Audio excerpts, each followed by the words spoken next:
हम तो कहते हैं कि कलयुग के प्रत्येक प्राणी को यह वीडियो देखना चाहिए कि अत्यंत दुष्ट व्यक्ति को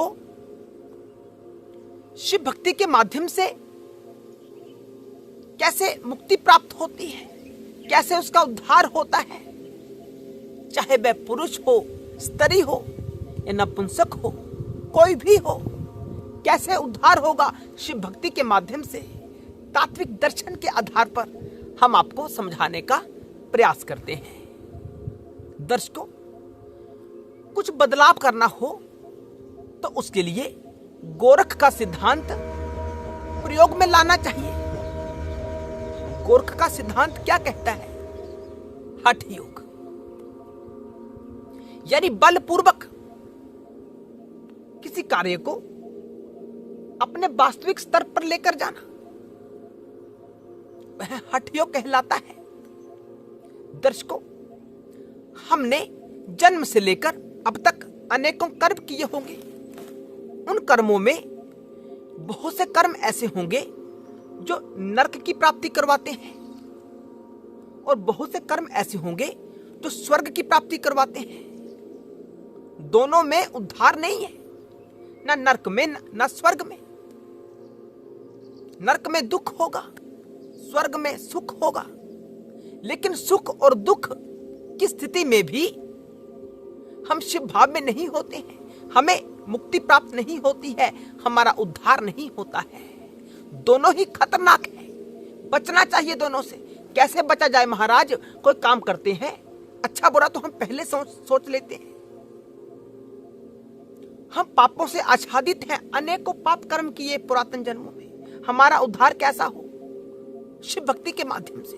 दर्शकों, जो शिव के सूत्र होते हैं वो अत्यंत सूक्ष्म होते हैं, देखने में छोटे लगते हैं, लेकिन अर्थ में अनेकों सागर समाहित किए जा सकते हैं, यानी गुण अर्थ को समाहित किए हुए हैं। जीवन गुजर गया, किसी की आयु 25 वर्ष, किसी की 50 वर्ष, कोई तो मरने की स्थिति को प्राप्त होने वाला है। अब उसका उद्धार कैसे हो? दर्शकों, मृत्यु से पहले एक बार शिव जी का भाव जागृत हो जाए तो आपकी दुर्गति नहीं हो सकती है। केवल एक बार वो घटना आपके जीवन में घटित हो जाए, जो अनुभव आपके जीवन में आना चाहिए वो घटित हो जाए, तो आपको कोई डगमगाने वाला नहीं है। चाहे पुराने जन्मों में कितने भी दुष्कर कर्म आपने किए होंगे,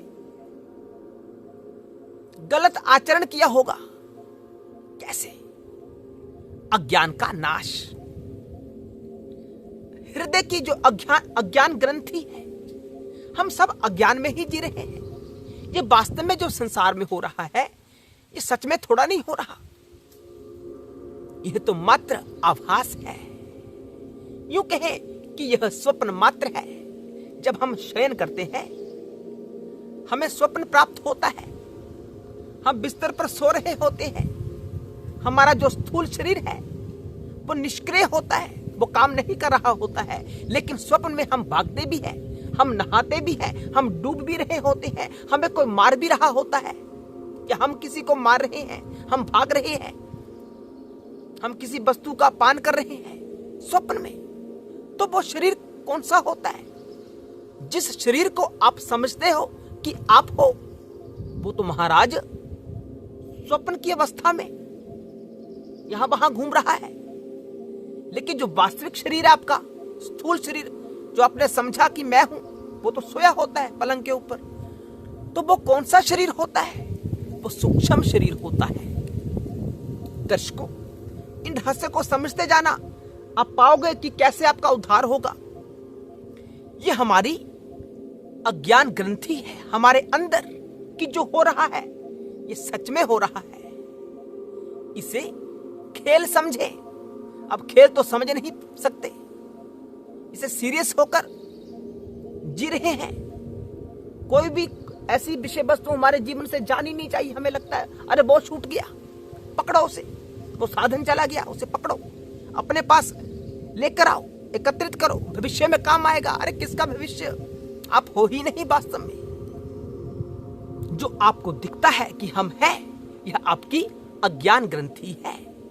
इसका नाश होकर जब कोई मरता है तो उसकी दुर्गति नहीं होती है, चाहे आपने कितने भी पाप किए हों पुरातन जन्मों में।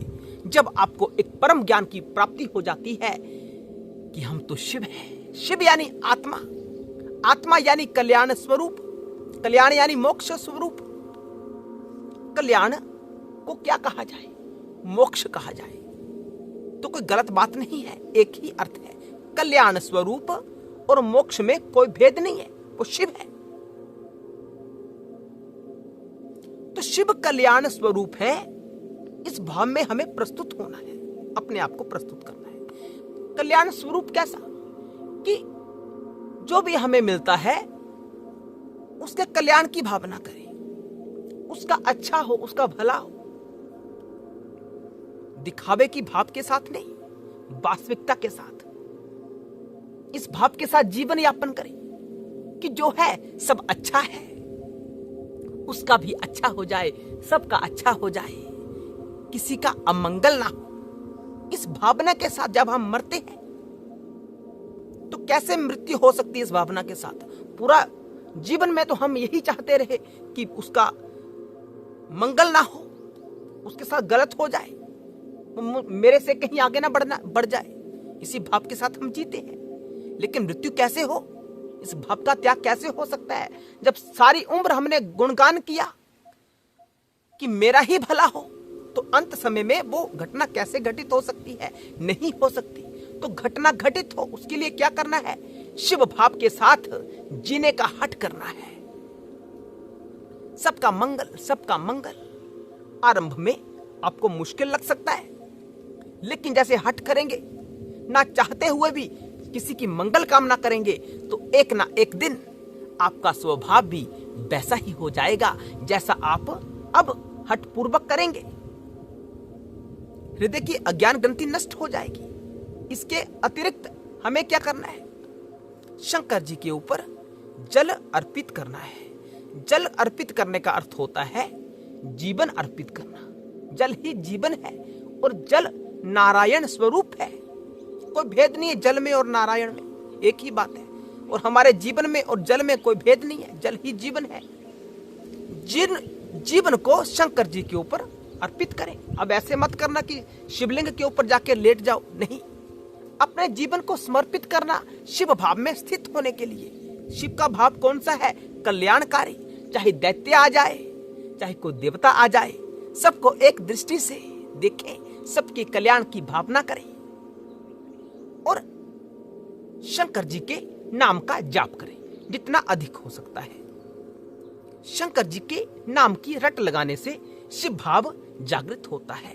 हमारे अंदर ऐसा स्पंदन जागृत होता है, पैदा होता है, वाइब्रेशंस क्रिएट होती हैं जो हमारी सहायता करती है अपने स्वभाव को कल्याणमय बनाने के लिए। ये साइंटिफिक है, ये कोई तुक्के की बात नहीं है। इस ज्ञान के साथ जीना आरंभ करें, शिव जी का नाम जाप करें जितना अधिक हो सकता है। रट लगाने से बात बनती है। राम जी की रट लगाएं। राम जी की रट लगाने का अर्थ क्या है? मर्यादा की रट लगाना। मर्यादा का रट लगाने का अर्थ क्या है? कि जीवन में मर्यादा को जीना। आपका किसी के साथ कैसा व्यवहार करना सही रहेगा, वो मर्यादा होती है। पत्नी के साथ कैसा व्यवहार, पति के साथ कैसा, माता पिता के साथ कैसा, गुरुजनों के साथ कैसा, मित्र के साथ कैसा, शत्रु के साथ कैसा, जो व्यवहार आपको न्याय संगत दृष्टि प्रदान करता है वो व्यवहार करना। राम तत्व जागृत होगा। राम तत्व जागृत होने से कल्याण होता है। तो ये गुप्त सूत्र होते हैं, इन्हें जीना पड़ता है। हर हर महादेव।